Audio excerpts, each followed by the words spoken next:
ಸಚಿವ ಸಂಪುಟದಿಂದ ಕೆಎನ್ ರಾಜಣ್ಣ ಕಿಕ್ಔಟ್ನ ಬಗ್ಗೆ ಕಾಂಗ್ರೆಸ್ಸಿನ ನಾಯಕರು ಏನ್ ಹೇಳಿದ್ರು ಅಂತ ನೋಡಿದ್ರೆ ಕಾಂಗ್ರೆಸ್ ವಿರುದ್ಧ ಬಿಜೆಪಿ ನಾಯಕರು ವಾಕ್ಸಮರ ಮಾಡ್ತಿದ್ದಾರೆ. ರಾಜಣ್ಣ ವಜಾಗೆ ಕಾರಣ ತಿಳಿಸುವಂತೆ ಬಿಜೆಪಿ ಪಟ್ಟು ಹಿಡಿದಿದೆ. ಇದೇನಾ ಪರಿಶಿಷ್ಟರ ಮೇಲಿನ ಪ್ರೀತಿ ಅಂತ ಬಿವೈ ವಿಜಯೇಂದ್ರ ಕೇಳಿದ್ರೆ ರಾಜಣ್ಣ ವಜಾ ಹಿಂದೆ ಪಿತೂರಿ ಇದೆಯಾ ಅಂತ ಸುನಿಲ್ ಕುಮಾರ್ ಪ್ರಶ್ನೆ ಮಾಡಿದ್ದಾರೆ. ಸಿಎಂ ಸ್ವಾಭಿಮಾನ ಎಲ್ಲಿ ಹೋಯ್ತು ಅಂತ ಸಿಟಿ ರವಿ ಪ್ರಶ್ನೆ ಮಾಡಿದ್ದಾರೆ. ಮುಖ್ಯಮಂತ್ರಿ ಸಿದ್ದರಾಮಯ್ಯನವರ ಪರಮಾಪ್ತರು, ಅವರ ಸಂಪುಟದ ಹಿರಿಯ ಸಹೋದರಗಳಾಗಿರ್ತಕ್ಕಂಥ ರಾಜಣ್ಣ ಅವರು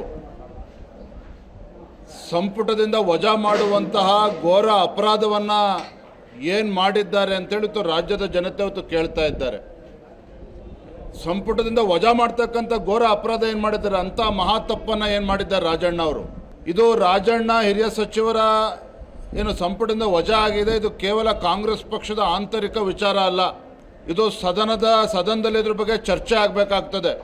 ರಾಹುಲ್ ಗಾಂಧಿಗೆ, ಕಾಂಗ್ರೆಸ್ ಪಕ್ಷಕ್ಕೆ ಇವತ್ತು ಪರಿಶಿಷ್ಟ ಪಂಗಡದವ್ರ ಬಗ್ಗೆ ಇಷ್ಟನೇ ಅವರು ಇಟ್ಟಿರ್ತಕ್ಕಂಥ ಪ್ರೀತಿ ವಿಶ್ವಾಸ ಹಾಗಾದರೆ ಏನು ಸಂವಿಧಾನದ ಪುಸ್ತಕವನ್ನು ಕೈಯಲ್ಲಿ ಹಿಡ್ಕೊಂಡು ಇಡೀ ದೇಶಾದ್ಯಂತ ತಿರುಗ್ತಕ್ಕಂಥ ರಾಹುಲ್ ಗಾಂಧಿ ಸತ್ಯವನ್ನು ಅರಗಿಸ್ಕೊಳ್ತಕ್ಕಂಥ, ಸತ್ಯವನ್ನು ಕೇಳ್ತಕ್ಕಂಥ ಧೈರ್ಯ ಇರಲಿಲ್ವ ಹಾಗಾದ್ರೆ ರಾಹುಲ್ ಗಾಂಧಿಗೆ?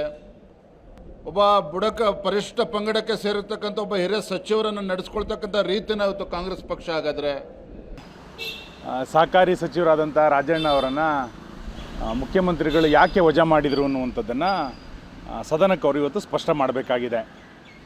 ಅವರು ಯಾವ ಭ್ರಷ್ಟಾಚಾರದಲ್ಲಿ ಸಿಗಾಕ್ಕೊಂಡಿದ್ರು, ಖಜಾನೆಯ ಯಾವ ಹಣವನ್ನು ದುರುಪಯೋಗ ಮಾಡಿದರು, ಅಥವಾ ನಿಮ್ಮ ವಿರುದ್ಧ ಏನಾದರೂ ಪಿತೂರಿ ಮಾಡಿದ್ರಾ, ಈ ಎಲ್ಲ ಸಂಗತಿಗಳನ್ನು ಸದನ ನಡೀತಾ ಇರುವಂಥ ಸಂದರ್ಭದಲ್ಲಿ ಮುಖ್ಯಮಂತ್ರಿಗಳು ಇವತ್ತು ಸದನಕ್ಕೆ ಸ್ಪಷ್ಟಪಡಿಸಬೇಕಾಗಿದೆ. ಎರಡನೇದು, ಸ್ವತಃ ರಾಜಣ್ಣ ಅವರೇ ನಿನ್ನೆ ರಾತ್ರಿ ಹೇಳಿದ್ದಾರೆ, ಇದರ ಹಿಂದೆ ದೊಡ್ಡ ಷಡ್ಯಂತ್ರ ಇದೆ, ಪಿತೂರಿ ನಡೆದಿದೆ ಅಂತ ಹೇಳಿದ್ದಾರೆ.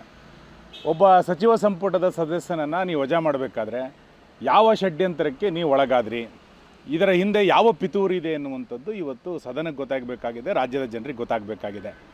ನಿಮ್ಮ ಹಿಂಬಾಲಕನ ರಕ್ಷಣೆ ನೀವು ಮಾಡ್ಕೊಳಕ್ಕಾಗಲಿಲ್ವಲ್ಲ? ರಾಜಣ್ಣ ಇದುವರೆಗೂ ಬಹಿರಂಗವಾಗಿ ಹೆಚ್ಚು ಮಾತಾಡಿರೋದೇ ನಿಮ್ಮ ಪರವಾಗಿ. ನಿಮ್ಮ ಸ್ವಾಭಿಮಾನ ಎಲ್ಲಿಗೆ ಒತ್ತೆ ಇಟ್ರಿ? ಗುಲಾಮಗಿರಿ ಅನ್ನೋದು ಇದಕ್ಕೆ ನೀವು ನಡ್ಕೊಂಡ್ರಲ್ಲ, ಇದಕ್ಕೆ ಗುಲಾಮಗಿರಿ ಅಂತ ಹೇಳೋದು. ನಾನು ಈಗ ಒಂದು ಮೂಲಭೂತ ಪ್ರಶ್ನೆಯನ್ನು ಸರ್ಕಾರಕ್ಕೆ ಕೇಳಕ್ಕೆ ಬಯಸ್ತೇನೆ. ರಾಜಣ್ಣ ತಪ್ಪು ನಮ್ದಿಟ್ಕೊಂಡು ಇನ್ನೊಬ್ಬರ ಕಡೆಗೆ ದೂರಿದರೆ ಅನ್ನೋ ರಾಜಣ್ಣ ಈ ಪ್ರಶ್ನೆನ ಎತ್ತಿದ್ದು. ಈ ಪ್ರಶ್ನೆಯನ್ನು ಎದುರಿಸೋಕ್ಕಾಗಲಿಲ್ಲ ನಿಮಗೆ, ಈ ಸತ್ಯವನ್ನು ಎದುರಿಸೋಕ್ಕಾಗಲಿಲ್ಲ, ಅದಕ್ಕೆ ರಾಜಣ್ಣ ಬಲಿ ತಗೊಂಡ್ರಿ. ಮತ್ತು ಈ ಸರ್ಕಾರದೊಳಗೆ ತಾರತಮ್ಯ, ಸತ್ಯ ಹೇಳಿದ್ದಕ್ಕೆ ತಲೆದಂಡ ಮಾಡ್ತೀರಿ ಅಂತ ಸ್ಪಷ್ಟ ಇದೆ. ಇದು ಗುಲಾಮಗಿರಿ. ನೀವು ನಿಜವಾದ ಸ್ವಾಭಿಮಾನಿಯಾಗಿದ್ದರೆ ನೀವು ಪ್ರತ್ಯುತ್ತರ ಕೊಡ್ತಿದ್ರಿ, ಐ ಕಾಂಟ್ ಡೂ ಇಟ್ ಅಂತ ಹೇಳ್ತಿದ್ರಿ, ನಾನು ಈ ಕೆಲಸ ಮಾಡಲ್ಲ ಅಂತ ಹೇಳ್ತಿದ್ರಿ. ನಾನು ರಾಜೀನಾಮೆ ಕೊಡ್ತೀನಿ ಬೇಕಿದ್ರೆ, ಈ ಕೆಲಸ ಮಾಡಲ್ಲ ಅಂತ ಹೇಳ್ತಿದ್ರಿ.